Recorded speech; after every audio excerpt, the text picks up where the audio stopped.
Hi, guys. Listen to your man when he says he doesn't like so and so and doesn't trust so and so. Don't be so quick to dismiss him because a lot of times the people that are the closest to us can see things that we're blind to.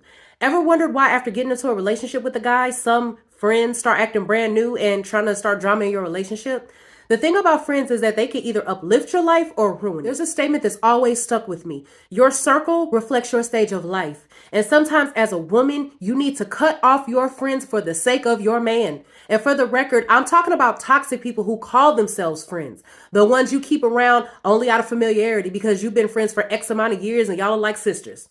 Here's what I mean. We all start life making friends, and yeah, we love to keep them forever. But the reality is that elevation requires separation. Sometimes people grow and change, especially when it comes to getting into a relationship. As a woman, when leveling up your life and building your future with a man, you can't expect friends living a single life to be able to add value to your involved life. What advice would they actually be able to give?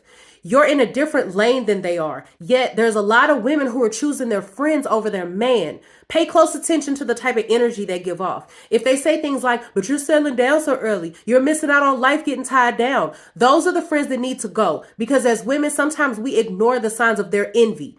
Listen, there's so much power in the company you keep. Like, what are you doing with a bunch of single female friends anyway when you're pursuing a life with someone, together with someone? Y'all aren't even in the same ballpark. Your similarities are more narrow now. They don't run as parallel as they once did when you were both single. And don't let those friends guilt trip you into messing up your relationship with that, oh, we don't even hang out anymore. You're always with him now. Like, that's your man. Who are you supposed to hang out with?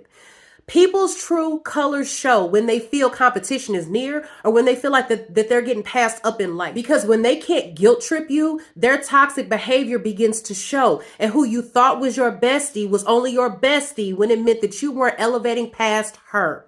Cut them off. You need friends who can give you advice through your relationship, not push you to do whole activities the moment that you and your man get into an argument. So with that being said, until the next video, I'll see you guys later. Bye.